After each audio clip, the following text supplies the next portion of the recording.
네, 안녕하십니까, 광닭입니다. 자, 오늘은 여기 보시는 이 작물입니다. 뭐 한두 폭이라도 길러보신 분들은 딱 보시면 아시겠죠. 바로 땅콩입니다. 온 국민의 아주 심심풀이 땅콩, 영양 간식, 바로 그 땅콩이죠.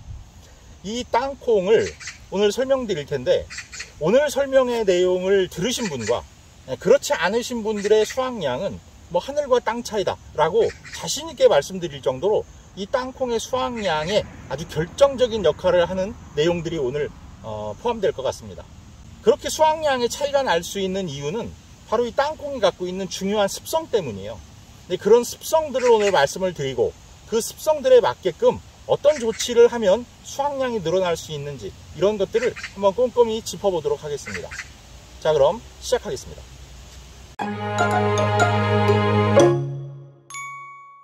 자, 장마가 시작됐죠. 그렇다 보니까 많은 비가 내립니다. 그런데 뭐 굳이 이 땅콩뿐만이 아니라 모든 텃밭 작물들이 이 장마 시기가 되면 필요한 게 있습니다. 바로 추비예요. 자, 그러면 중요한 건 뭐냐? 추비의 시기와 추비의 방법, 추비의 내용이죠. 근데 추비의 시기라는 건 이 땅콩 같은 경우에 이제 이렇게 포기를 이렇게 심어 놓으면 이파리들이 서로 이제 닿으면 좀 번거로워집니다. 이걸 다 벌리고 뭐 사이에 이렇게 넣어주고 해야 되니까 좀 번거로워져요. 그래서 이파리들이 서로 닿지 않을 무렵에 해주시면 좋은데, 저부터도 지금 이파리들이 이미 닿아버렸습니다. 왜냐면 뭐 돌봐야 될 게 이거 하나뿐만이 아니라 여기저기 작물들이 많다 보니까 그런 것들을 해주고 하다 보니까 장마가 시작됐어요. 그러니까 또 비가 오더라고요. 그래서 이제 하루 이틀 미루다 보니까 이렇게 훌쩍 자라버렸습니다. 그래서 이제 잎이 이렇게 다 버렸는데, 뭐 이렇다고 해서 너무 늦은 건 아니에요. 이럴 때는 이제 또 어떻게 해주면 되냐면, 원래는 이제 이렇게 이파리가 닿기 전에는요, 그냥 평범하게 중앙에, 이 포기와 포기 사이 중앙에 추비를 해주시면 돼요. 그런데 이렇게 이파리가 다 버리고 나면 정중앙을 뚫고 해주시는 것보다 약간 중앙에서 벗어나서 이 어깨 쪽에 해주시는 게 좋아요. 왜냐? 이미 뿌리들이 그만큼 뻗어 나왔다는 뜻입니다. 그래서 정중앙에 주시면 잘못하면 뿌리 쪽에 어떤 훼손이 올 수 있어요. 자, 그러면 뭘 해줄 거냐? 물론 여러분들이 뭐 퇴비면 퇴비, 유박이면 유박, 뭐 깻묵이면 깻묵, 뭘 해주시든 상관은 없습니다. 그런데 이렇게 꼬투리를 다는 작물들은 좀 더 기능성으로, 맞춤형으로 돼 있는 그런 추비를 해주시는 게 도움이 된다는 건 사실이에요. 그리고 기능성이란 게 뭐냐면, 기본적으로 이렇게 꼬투리가 달리는 뭐 콩이라든지 또 완두콩, 이런 뭐 땅콩, 이런 류들은요, 가리 성분이 꼭 들어가는 게 중요해요. 그래서 NK 비료를 주시는 게 좋고, 또 한 가지 아주 중요한 성분이 있죠. 바로 칼슘입니다. 이 칼슘 성분이 들어가면 꼬투리에 빈 꼬투리가 생기지 않고 속이 꽉 차요. 실제로 강낭콩이나 콩도 마찬가지입니다. 그래서 기왕이면 NK 비료 성분에 칼슘과 마그네슘 성분, 이런 것들이 좀 가미되어 있는 이런 기능성 추비 제품을 써주시면 도움이 될 수 있습니다. 이 땅콩은 뿌리작물이 절대로 아닙니다. 땅속에서 수확을 하다 보니까 우리가 땅콩을 뿌리작물이다 라고 생각하시는데 절대 아니에요. 그럼 뭐냐? 그 땅콩이 달려있는 긴 줄기가 있어요. 그 줄기 끝에 달리는 꼬투리 안에 땅콩이 생기는 겁니다. 그게 절대로 길게 뻗어 있다고 그래서 뿌리가 아니에요. 그리고 땅속에 들어있다고 그래서 뿌리가 아닙니다. 그러면 이 땅콩은 그 줄기 끝에서 꼬투리가 생겨서 땅콩이 생기는데, 그 줄기의 이름이 뭘까요? 바로 자방병이라는 겁니다. 자방병. 이 자방병이라는 건 줄기에서 생겨서 땅속으로 내려와요. 그래서 그게 일정 깊이 정도 들어가서 거기에서 꼬투리를 형성합니다. 만약에 이게 땅에 들어가지를 못한다거나 아니면 들어갔다 하더라도 그 깊이가 충족되지 못하면요, 땅콩이 제대로 형성이 안 됩니다. 그런데 여러분들 땅콩밥 만드실 때 비닐 씌우시죠? 물론 멀칭 안 하고 키우시는 분들도 있습니다. 그런데 대부분은 잡초나 뭐 이런 것 때문에 비닐을 씌우십니다. 이 비닐이 바로 그 자방병이 땅으로 들어가는 걸 막아주는 주범이에요. 그래서 이 시기에는 그 비닐을 제거해 주시는 게 필요합니다. 근데 두 단계를 통해서 제거를 할 수 있어요. 첫 번째는 그냥 주변에 있는 구멍을, 땅콩 주변의 구멍을 넓혀 주시는 거예요. 그리고 두 번째 단계에서 이제 이 멀칭 비닐의 상판을 통째로 걷어내는 겁니다. 그런데 이건 그 중간 단계를 생략하고 상판을 통째로 벗겨내기만 해도 괜찮습니다. 그건 뭐 여러분들이 선택하기 나름이에요. 자, 그런데 지금 시기가 장마잖아요. 그래서 비가 막 오면 이 비닐이 없으면 그 비가 무차별적으로 막 들어가게 되죠.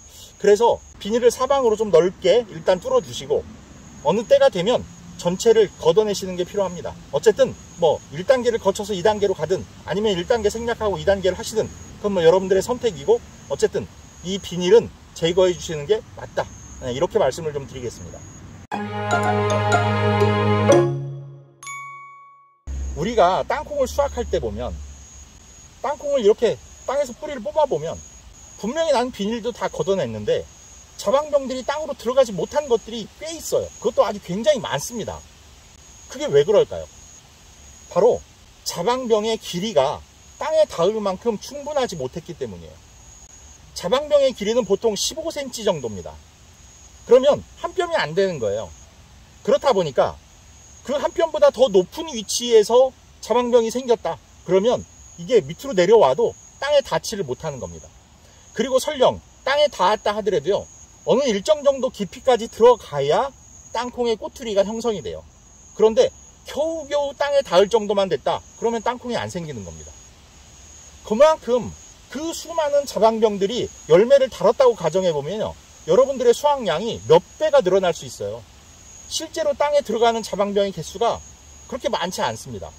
그래서 몇 가지 방법들을 이용해서 이 자방병들이 땅속에 들어갈 수 있는 환경을 만들어 주시는 게 필요합니다. 그 첫 번째가 가장 전통적인 방법이죠. 북죽이라는 겁니다. 북죽이라는 건 뭐 호미 같은 걸 이용해서 주변에 있는 흙을 이렇게 땅콩 쪽으로 끌어 모아주는 겁니다. 그러면 땅이 높아지는 효과가 생기겠죠. 그러니까 짧은 자방병을 대신해서 땅이 올라오게 되니까 자방병들이 조금 더 많은 양이 땅에 들어갈 수가 있는 환경이 되는 거죠. 그런데 이런 거를 이제 뭐 저도 그렇고 다른 분들도 해보고 하다 보니까 좀 한계가 있는 겁니다. 왜냐면 옆에 있는 흙을 끌어 모으다 보면요. 가까운 부분은 흙이 좀 높아질지 모르겠지만 그 옆에 흙을 끌어온 쪽에서는 땅이 낮아집니다. 오히려. 그래서 오히려 좀 안 좋은 점이 있더라. 이렇게 생각하신 분들이 어떤 방법을 쓰시냐면 땅콩을 이제 벌립니다. 그리고 이 중간에다가 흙을 한 삽 떠서 올려요. 이런 방법을 쓰시는 분들도 계세요. 그리고 또 한 가지, 이건 제가 이제 몇 년 전부터 해오는 방법인데 그렇게 흙을 덮어 놓으면 여러 가지로 좀 안 좋을 것 같은 거예요. 뭐 줄기들이 땅에 묻힌다는 것도 그렇게 썩 좋아 보이지는 않고, 그래서 제가 지주대를 한번 올려놔 봤어요. 이렇게 포기를 좀 벌린 상태에서 지주대를 좀 이렇게 쭉 깔아놔 봤어요. 그러다 보니까 나름 효과가 있는 것 같아요. 그래서 여러분들에게도 올해 한번 제가 이 방법을 추천해 드리려고 합니다. 일단 비닐은 다 걷은 상태여야 돼요. 바닥에 있는 비닐은 없는 상태에서 지주대, 안 쓰시는 지주대를 활용해서 위에 올려 놓으시면 이 줄기가 좀 눕습니다. 누우면서 자방병들이 땅과 좀 더 가까워질 수 있는 조건이 마련되더라는 거죠. 그래서 여러분들이 한번 올해 써보시고요. 저도 이제 해마다 보면서 이게 혹시 무슨 단점은 없을까? 이런 방법이 단점은 없을까를 보고 있는데 아직까지는 제가 특별한 단점은 발견하지 못했습니다. 자, 그래서 오늘 말씀드린 지금 세 가지 방법 있죠. 북을 준다든지 아니면 흙을 한 삽 떠서 올려준다든지 아니면 제가 말씀드린 뭐 지주대를 올려준다든지 하는 그런 방법들을 이용해서라도 어찌 됐건 간에 이 땅콩의 자방병이 땅에 좀 더 가깝게 유도를 해주시는 게 필요해요. 그래야 땅콩의 수확이 늘어날 수 있습니다. 그것도 여러분들이 땅콩을 캘 때 느끼실 수 있어요. 자방병이 땅으로 못 들어간 자방병이 실제로 굉장히 많다라는 것을 아마 직접 눈으로 보실 수 있을 거예요. 그러니까 어떻게든 그 자방병들을 땅과 가깝게 뭐 땅을 올리든 줄기를 내리든 둘 중에 하나를 써서라도 자방병들이 땅속으로 많이 들어갈 수 있도록 유도를 해주셔야 합니다. 자, 이렇게 해서 오늘 제가 땅콩의 수확량을 극적으로 좀 끌어올릴 수 있는 방법들을 몇 가지 소개를 해드렸습니다.